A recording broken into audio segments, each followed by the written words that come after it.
First impressions are important. If a publisher fails to get the public excited about its next big game off the bat, it's already starting on the back foot. There are no redos in advertisements, so the best way to stack the deck, so to speak, is to go ham with promotion. And the following examples are gold-plated ham? I don't know, see, that's an example of poorly engaging your audience. Whereas I'm Sai for WhatCulture.com, and these are 10 insanely cool ways video games were revealed. Number 10, Halo 3 ODST's poster, Destiny. Destiny awaits. What did the cryptic text adorning a specific poster in Halo 3 ODST mean exactly? Until Bungie announced its next brand new IP in 2013 after parting ways with Microsoft, well, diddly squat. It may as well have been the unremarkable set dressing all had initially assumed it to be. Not long after ODST's release, fans had suspected that the Easter egg, which showed up in a handful of locations during the spin-off's runtime, was a teaser for something. Still, 4 years would pass until the studio, now independent, would deliver the final piece of the jigsaw and reveal Destiny. And then it would take another 4 years until it would actually be released. There's not a cat's chance in hell that anyone could have put 2 and 2 together based on what little information was available at the time, but of course it's a cute attempt at alternative marketing nonetheless. Fun fact, when ODST was re-released as part of the Master Chief Collection in 2014, the poster's original slogan was replaced wholesale with the text "For her," and the Traveller was removed, likely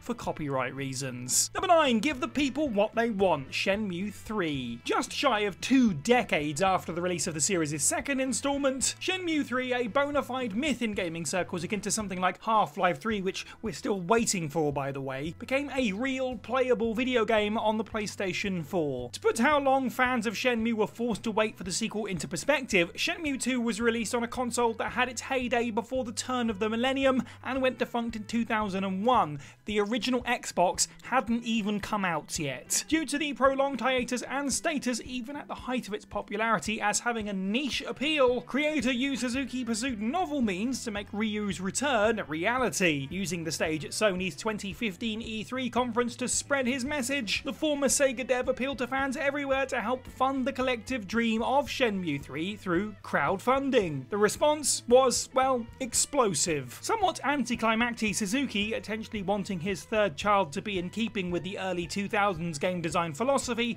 would deliver on the dream 4 years later, only for review scores to return a near unanimous verdict of I guess Shenmue 4 is probably off the table then. Number 8, Deadly Fungus, The Last of Us. The Last of Us was officially unveiled in December 2011, but Naughty Dog had accidentally on purpose let the cat out of the bag before then. Not that you would have known about it. Uncharted 3 landed on the PlayStation 3 in November of the same year and contained an Easter egg directly referencing Joel and Ellie's upcoming adventure. During the opening chapter of Drake's Deception, a worn issue of The Observer can be found at the bar Nate visits. The headline of this paper reads, "Scientists are still struggling to understand deadly fungus." At the time, it appeared to be little more than set dressing. Only after The Last of Us debuted at the Spike Awards a month later did the penny really drop. Naughty Dog's Neil Druckmann would later go on record to explain how the teaser was actually a slip-up. The Last of Us's existence had originally been penned in for announcement in June 2011, long before Uncharted 3's release. Druckmann admits that this mistake should have been prevented, but let's be real, it's not as if anyone would have made the connection without insider knowledge. Everything worked out in the end. Number 7, Hidden Blueprints, Batman Arkham City. Not many developers can pull off the feat of hiding an in-game Easter egg so well that nobody finds it. Rocksteady belongs to that exclusive club and comically even found itself forced to more or less tell players of its first entry in the Arkham trilogy how to find said secret. To be fair, short of exhausting Batman's supply of explosive gel on every unassuming wall, the odds of finding Warden Quincy Sharp's hidey hole would organically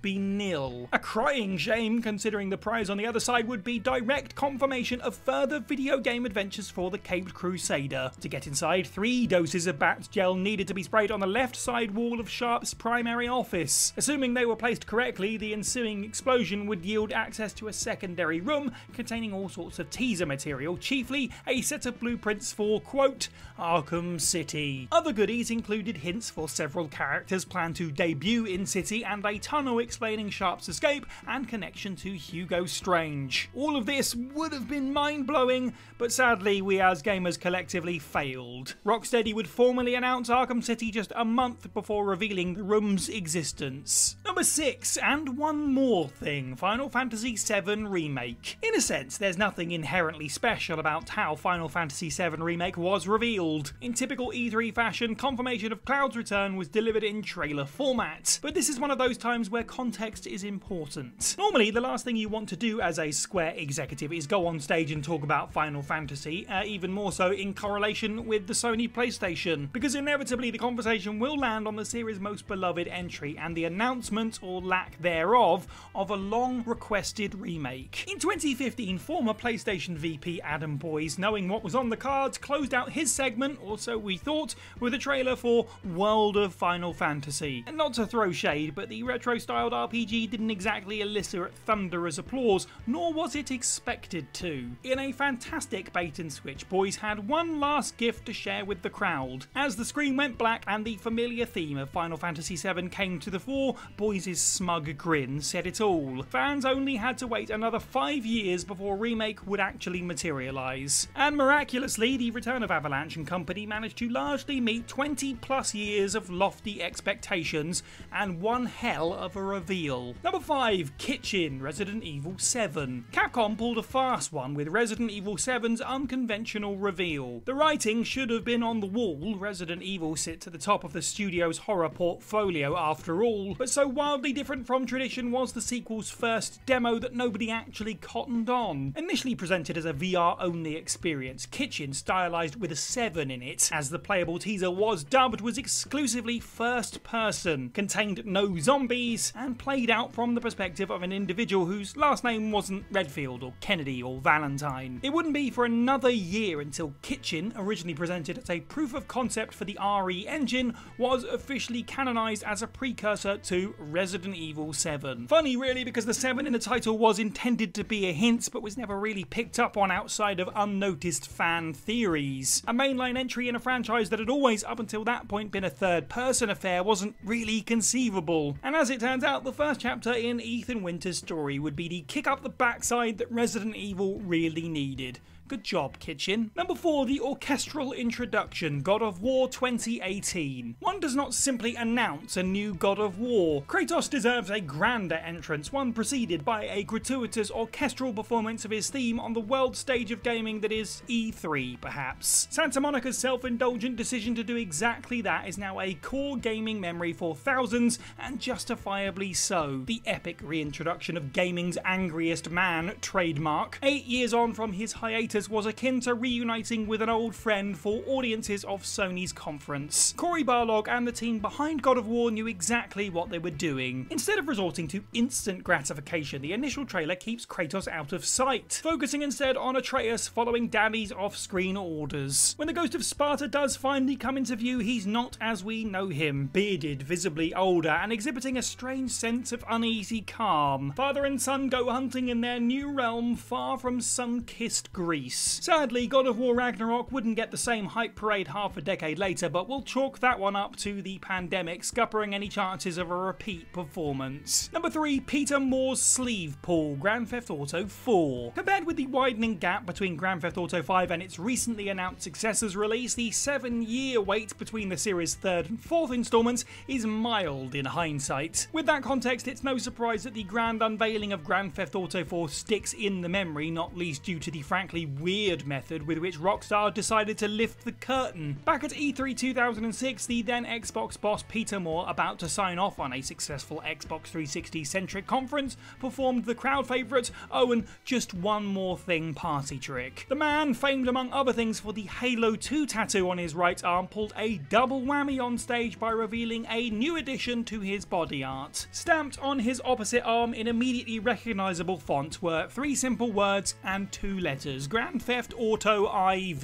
Humorously, the audience's reaction to more stunt didn't elicit the same screams of excitement a modern-day E3 would. Still, the gimmick has stuck in every millennial's memory ever since. Whether either of Moore's tattoos are real is anyone's guess. The internet has yet to reach an evidence-based conclusion, but I want it to be true, so I'm going to pretend that it is. Number 2, PT Silent Hills. Often called the best video game that never was, PT's reputation far exceeds it, so much so that it's easy to forget what happens at the conclusion of the story. Anyone with the balls of steel to see Hideo Kojima's experimental project through to its end would be greeted by a digital recreation of handsome Norman Reedus, accompanied by a title card for Silent Hills. Alongside Metal Gear Solid, the supposed reboot of Konami's storied survival horror IP would fall victim to the studio's much publicised falling out with the Metal Gear creator. Silent Hill's subsequent cancellation was a massive blow, not least because of the sheer quality of PT as a proof of concept. But every cloud has a silver lining. Silent Hills would never come to fruition, but Reedus would reunite with Kojima 5 years later to star